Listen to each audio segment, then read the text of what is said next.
Hey everyone, welcome back to another episode of the Deals for Dentists podcast. I'm your host, Dr. Eric Block, and through these podcast episodes, I will be interviewing dental professionals and companies and aim to inspire, entertain, and educate you on the best tools and technologies out there. My goal is to help make your practice and career more profitable, efficient, and most importantly, more enjoyable. Today, I'm joined by Heidi Mount. She's a dental practice management consultant with 2 decades of experience in the dental industry.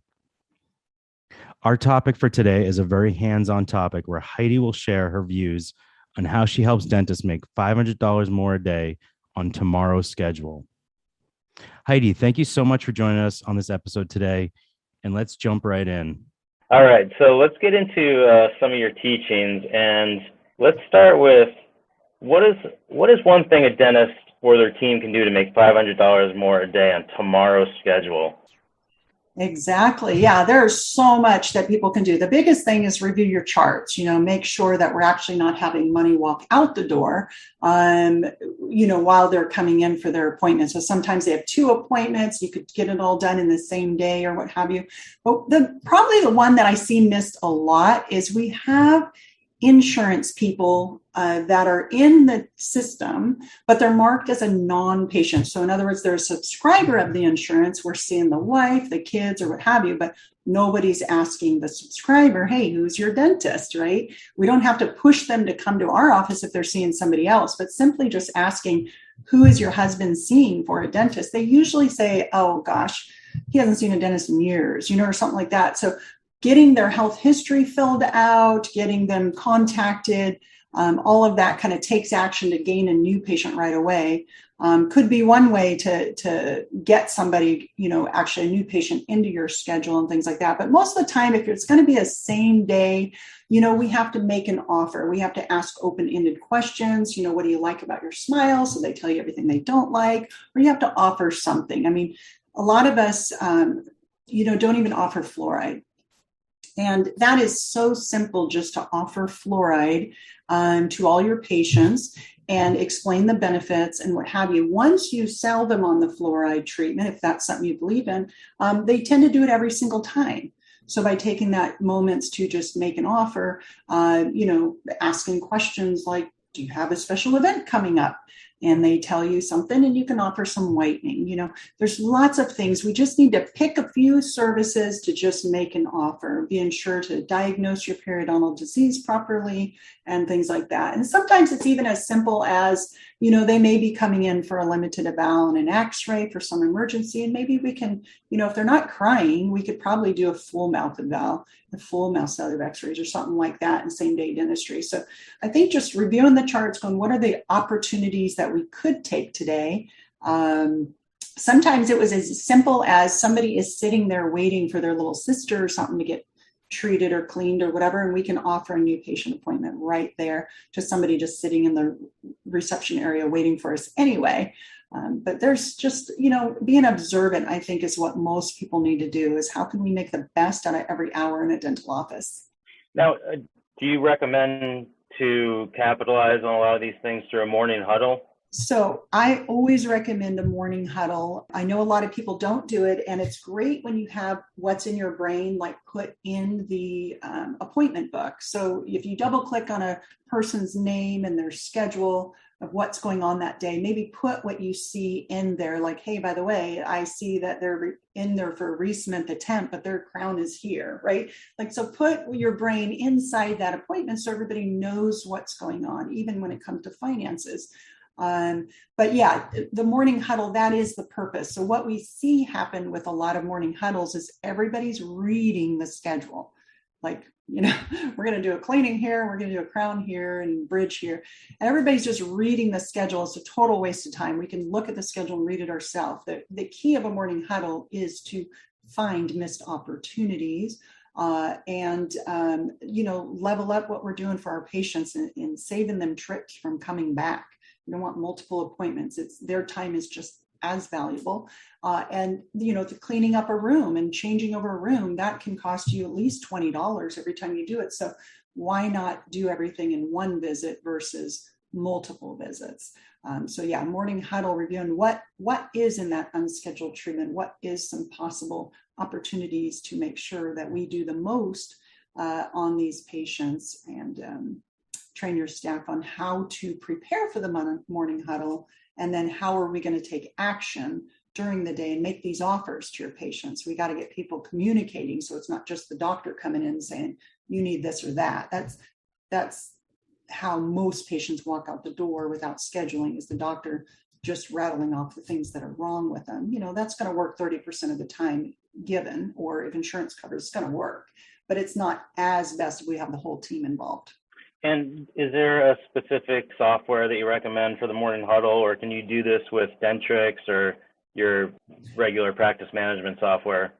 Right. So most softwares do have a morning huddle. They may give you some basic information, but they're not going to tell you, hey, by the way, you didn't ask for a Google review or a testimonial or take some intro photos, or, they're not going to do everything. So I have a checklist that's customized per office, because some offices are just great at asking for fluoride, right? Like they do it on all their patients. So that doesn't need to be on your morning huddle.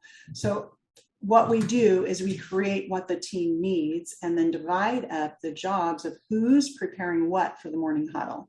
You have your dental assistants reviewing this, and your hygienist reviewing that, and what's the front desk doing, right? We want to know, do I have to collect on the way in, on the way out, ahead of time, who's going to no-show, all that kind of stuff.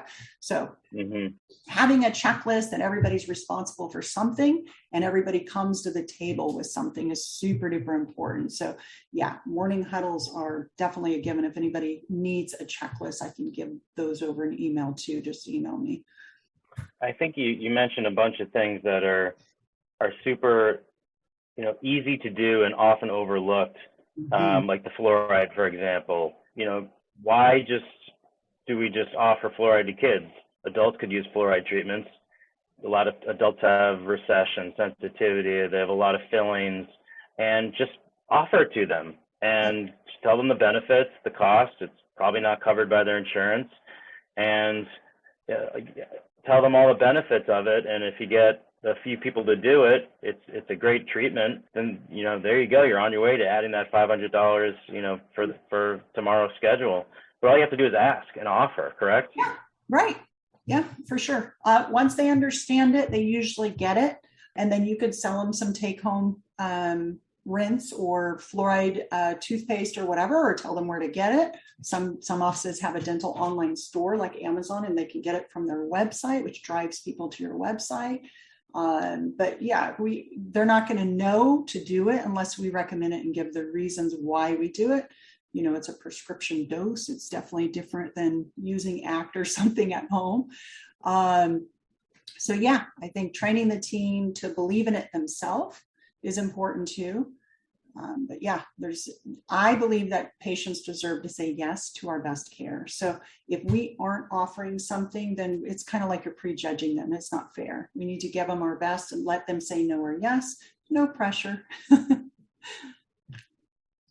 Yeah, and it's just a matter of asking. Like, I find the same thing. We're starting to add clear aligners to our office, and I can't believe how many patients have, your classic lower anterior crowding.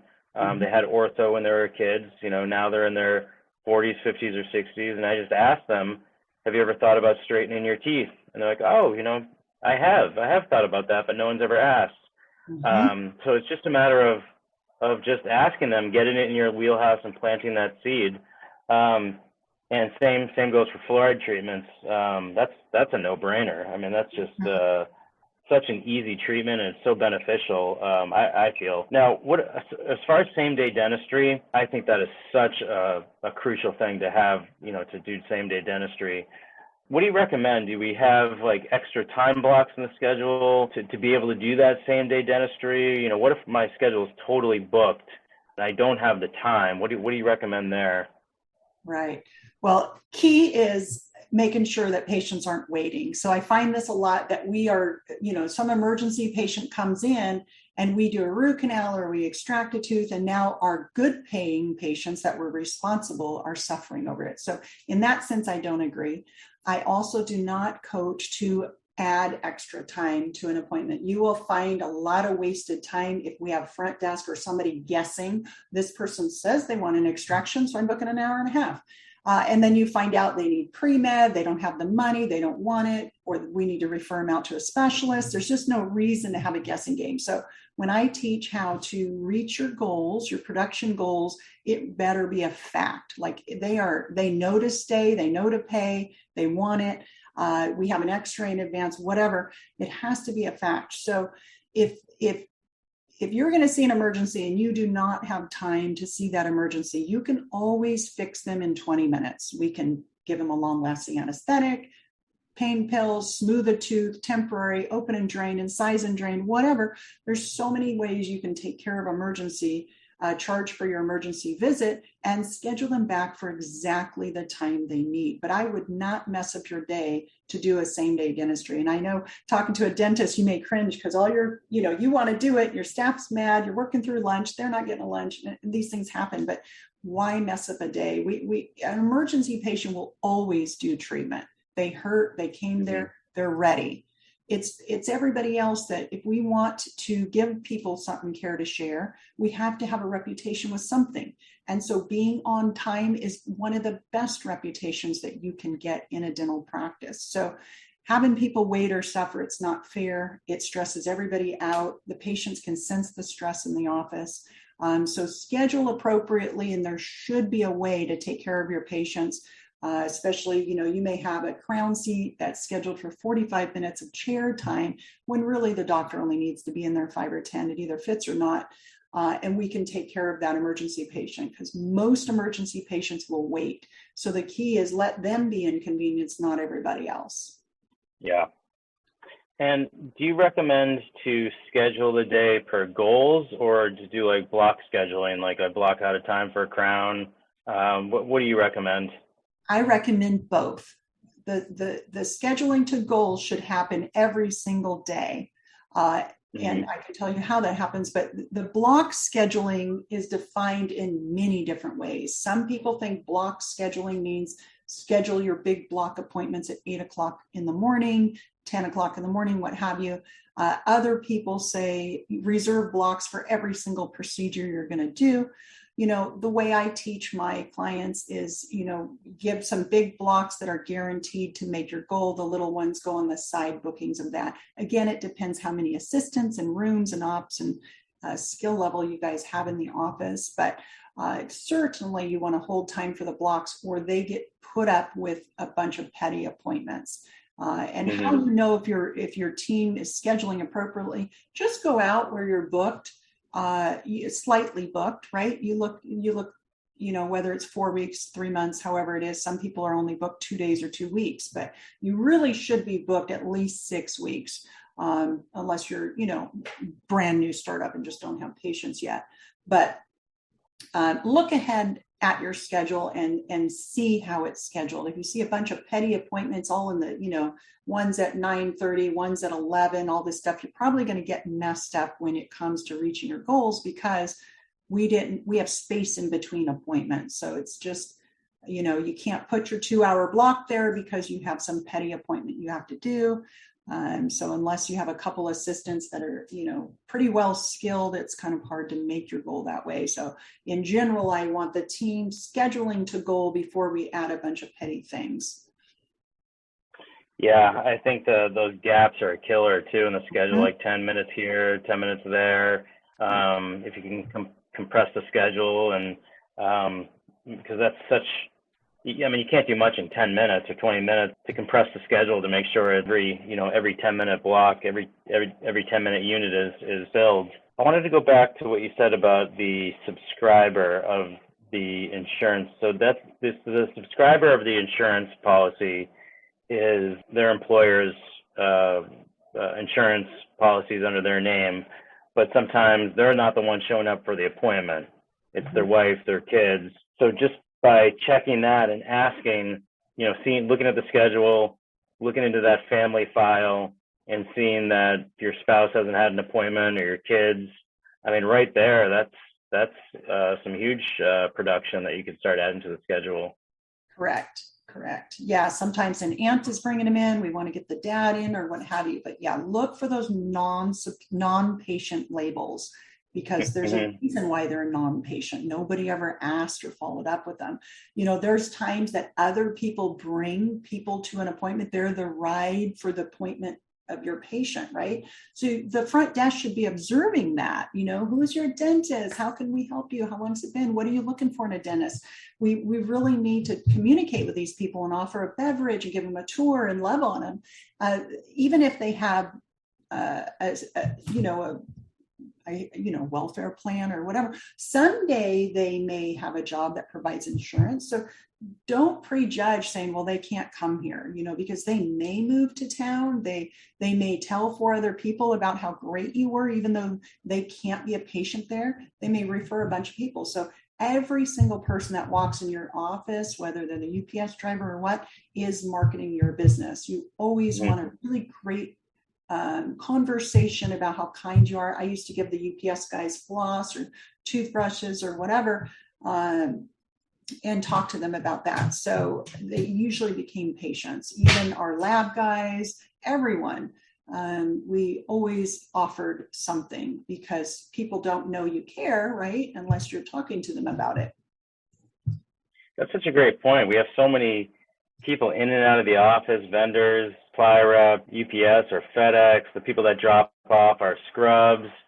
These are all potential patients. It's Right. just a matter of asking them, and treating them well and getting them to become patients. That's such a great idea. Okay, so what do you think is the biggest stress of owning a dental office for dentists? So that can be a few things, but hiring the right team members. So they would say my employees, HR, dealing with staff, that's the most common thing I hear. And then of course, high overhead. And then dentists can be pretty stressed about decision making, right? Like it depends, if they're a new startup or been in business a while. So hiring the right team members is extremely important. So how do we do that, right? What most people are like advertising the job, the pay, the benefits, the hours, right? But we really need to advertise the culture and how your office runs, because it has to be a good fit. So a good interview question for you guys is to ask them, if you had 3 job offers, what would be your determining factor, right? We need to know what exactly is important to them. And if pay is important, or even commute, like let's say they're 40 minutes from you. If commute is the most important, they're probably going to find a job that's 15 minutes away. So find out what's important to them. If they say, I want to make sure I work for a dentist that does good dentistry, because I have a hard time scheduling people if the dentist is mean or the office isn't clean. So I really want an office with integrity. I really want to serve patients and make sure that they have a comfortable visit. I had a dentist that was mean to me once, so I want to make sure we don't hurt our patients and blah, blah, blah. That's somebody that's probably going to market your business well, because they'll have their own stories to tell, and we figure out their heart and how passionate they are, and that pay is not important, right? So another question could be, what do you expect your wage to be in about 3 years? I have literally interviewed people where that particular position was $20 an hour, and they said, well, in 3 years, I should be making $45 an hour. And it's like, okay, is that going to be somebody that's ever happy with a little bonus or a raise or this or that? So find out these things ahead of time so they know what to expect and nobody's blindsided. But I would definitely hire for attitude, and of course, hire slow, fire fast. We tolerate a lot, especially right now. Everybody's afraid if somebody's going to leave because of COVID, there's a shortage and things like that. So still stand your ground, and your employees will respect that. Yeah. And I also think, to hire people that you could see yourself enjoy working with, that you want to go in to work with people you enjoy being around, because you spend more time at work than you do at home. So you don't want any negativity in the office, bringing down that culture. So I think that's a great tips to ask those important questions during the interview process ahead of time. Okay, so what do you think something dentists can do to be a better leader? Well, have employee check-ins. A lot of employees are complaining about, he never meets with me, he or she never meets with me. They don't listen to me. They don't even ask me how I'm doing. They don't offer me to learn anything. They get bored. They get really bored on the job and things like that. So leading by example, right? You're bringing in the energy, how are you? Please, thank you. You're giving them compliments in front of other people. But also, you have a training process, you hold them accountable, you follow through. Is there anything I can do to help your job be easier? Is there anything that you need to do your job better? Show that you care, because, a lot of people are afraid that employees will leave or go somewhere else, but really the employee is more afraid that, what if I go somewhere else and they're not this nice? What if they're not this flexible? What if they don't care about me? What if I'm just a number? So I think as long as you're reinforcing that you care, they're happy to be there. So if you're not having employee check-ins, where you're asking them, how are you doing? Is there anything I can do to help you? And things like that, just kind of let them have a voice in the practice. Then they don't really feel like you care for them. So I think just taking that time, I know some offices have 35 employees and it can be hard, right? So make sure that you are just pre-scheduling it out or letting them know that you have an open door policy or something, but definitely, having a little alone time with them, I think goes a long way. It means a lot. Because employees feel like they don't give me the time of day. Yeah, I think that is so important, that everyone craves feedback from, the associate dentist, the specialist, to the new hires, especially, assistants, hygienists. Everyone craves feedback. Mm-hmm. And if you're not checking in with them and finding out, how they're doing, are there any likes, dislikes, they may not say anything, and you may have a great employee that's just not happy, and they may just leave. You don't even know why. And turnover is a killer, especially if it's a good employee. So I think checking in. Do you recommend checking in like once a month, once a week, and do you recommend checking in more with new hires? What do you recommend there? Yeah, often is good. And of course, it depends on how long they've been there, how well they're trained, how well they communicate. So, some people are they come to you and you guys talk it out and that it's all good. And other people, they're too scared, right? Like, oh, I'm too afraid. And, so just know the ones that aren't coming to you, you probably need to schedule it or ask them how they're doing. The ones that you meet with regularly, you usually have that time to talk. But definitely on a new hire, it's interesting. The new hires are getting they're expecting a whole lot more. Like I've had people say they never even gave me an offer letter, and usually offer letters are bigger positions, but even the smaller positions, they're expecting that for some reason. So I would definitely have, a meeting about the training process, right? So you have an onboarding meeting, whether your office manager is doing it, but you should be involved in the meeting. This is what I'm looking for. This is where I want you to end up in 30 days, 60 days, 90 days, have a 90-day talk. And then I do recommend to meet with each team member about twice a year. For a real good check-in, not just the common, hey, is anything broken, or anything I need to fix, not those quick check-ins, but, at the end of the day, if somebody walks into your office or you're walking up to their desk, how are you doing? Just asking, how are you doing, using their name, I think goes a long way.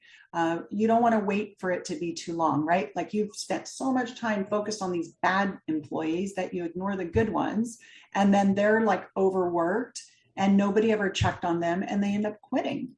So I think that's kind of a big issue, is the good employees get ignored and they have to pick up all the slack. So be sure that when your team members are picking up the slack because someone's on maternity leave or that position is out, that we give them a lot of recognition. I mean, in front of the patients, in front of team members, flowers, cookies, anything goes a long way with showing appreciation.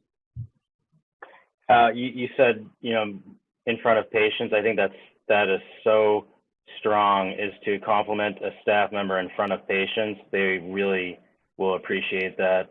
And so how did you first get involved in dentistry and coaching dentists? Yeah. So I started off as a dental assistant in 1988 in the Bay Area. And my boss was awesome. And I think that gave me a lot of the foundation that I needed to be as a good employee and a coach. So I started off as a dental assistant, and then I became an office manager when I had given birth and needed more flexible time. Ended up having a special ed kid who needed a lot of therapy, and it was very time consuming. So I found a boss that would let me work 8 to 3. And I did office manager work for a long time. And then I taught in study clubs. I was meeting office managers and dentists during my lunch or after work. Or if like we had a day off and I could go work for others. So I was actually coaching all along as an office manager. And then what basically happened is my dad worked so hard that he ended up retiring, but then died that year. So he never got to enjoy retirement. And that really dug a hole inside me. I was like, you know what? So many dentists are so stressed out that I'm working for one and I'm helping 2 or 3 at a time, throughout the months or weeks. And I'm like, you know what? I can help so many. We can do workshops. I can coach all over the world, whatever. So that kind of drove me to help more people.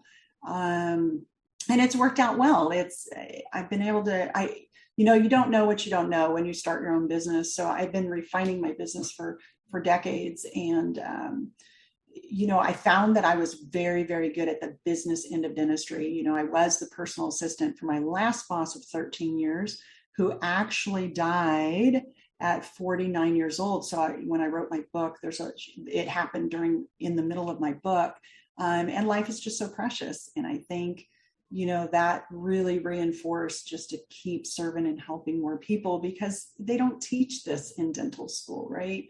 How do you make these decisions on a logo, or what hours to work, or what types of procedures to do, or what types of patients to market to, and how do you train your team to do all these different tasks?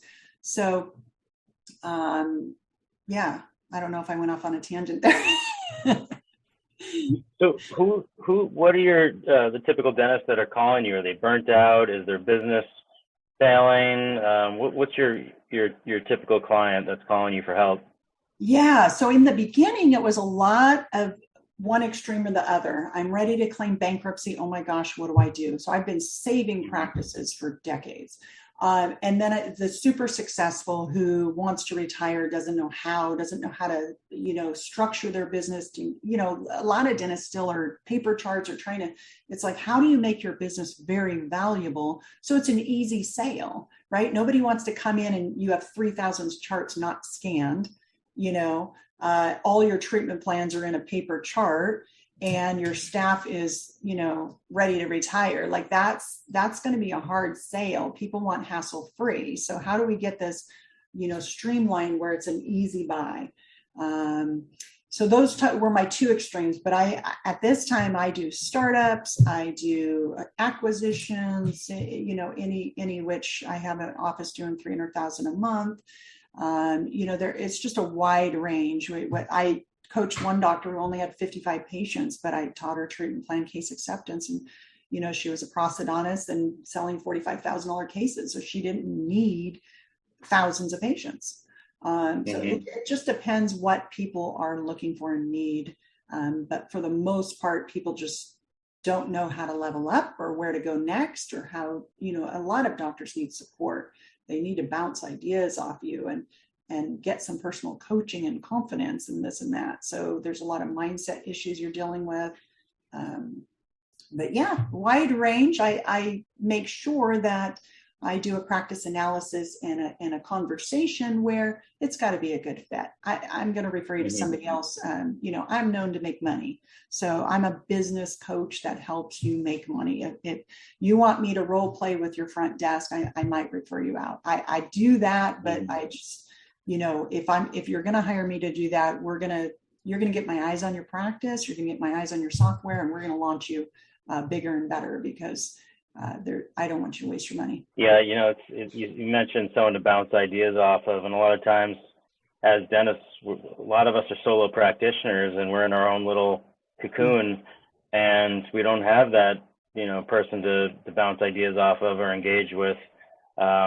So that's where a professional coach comes in. So tell me about your book, Hidden Treasures: Finding the Missing Revenue in Your Dental Practice. Tell me all about your book. I gave you a lot of meat in there. The main point of the book is to reach your dream destination. That is what I want you to accomplish, your dreams and goals, and live the lifestyle you want. So that's what's in the book.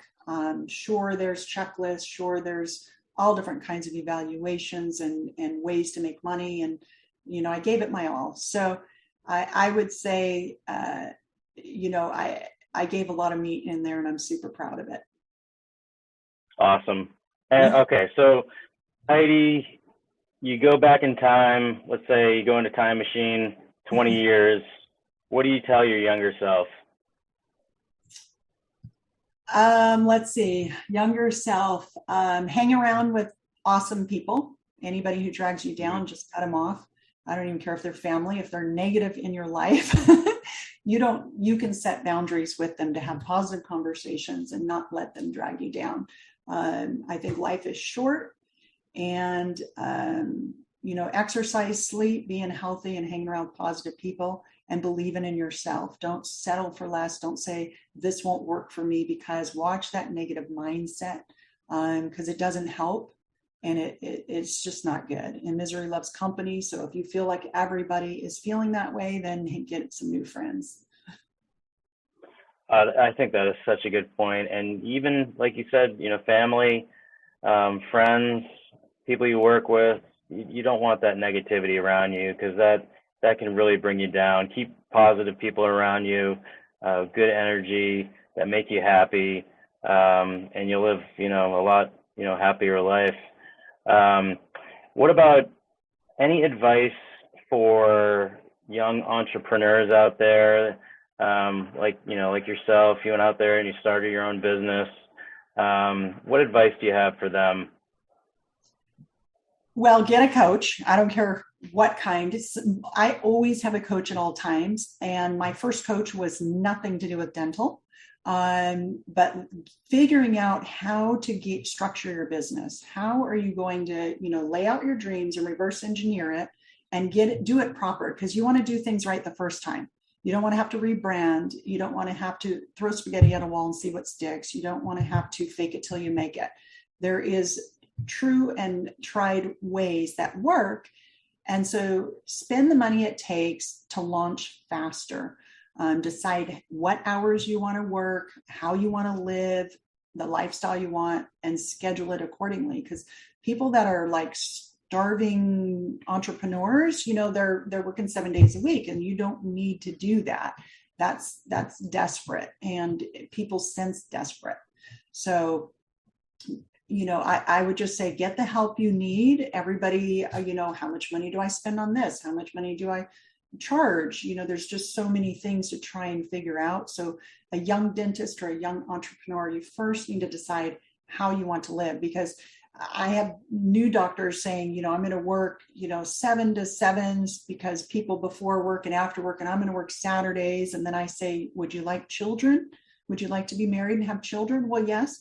Well, do you want to attend your children's ballet lessons or shows or football games or anything like that? Or do you plan on working? Oh, no, I'm going to attend everything. Well, then you're going to have to tell all your patients that you don't work after 3 or 4 or 5 o'clock. So, we might as well do this right the first time, unless you have an associate that's going to work nights for you and things like that. So I think just thinking long-term is smarter, so you can work once and, not have to rebrand all over again. So decide how you want to live and how much money you want to make.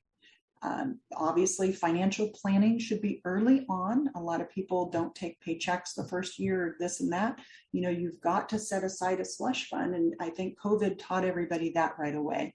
So those that did not set aside a slush fund really suffered. Get some help and guidance, get mentors, and then just don't listen to everybody and anybody. Right now, everybody's talking on groups, online groups, and getting horrible advice on there. So I would, make sure you figure out who's already been there and done what you wanted, and pick the 2 or 3 people you're going to listen to, right? One might be the business financial coach, the other one might be the dental person, and the other one might be your mindset person, or support person that listens to you, or venting or whatever. But, make sure that you just pick who you want to listen to, because if you're listening to everybody, it's just so much confusion. I really like how you said the word reverse engineer. So set your goals, 25 years out, 10 years out, and then work backwards from there. And, figure out the lifestyle that you want, kids, house, what your future, how you want to see yourself practicing in 25 years, and then work back from there. How do we get to those goals? I think that was very well put. And I'm 46, and not until like this past year did I start to really write down goals and work through an exit strategy, and I should have done it much sooner. So that is such great advice. Heidi, thank you so much. This was such a great interview, and I think we really learned a lot. Again, Heidi Mount, go check out her book, Hidden Treasures, Finding the Missing Revenue in Your Dental Practice. Heidi, thank you so much for joining us. Thanks for having me. It was a blast. It was a pleasure. Let's be in touch.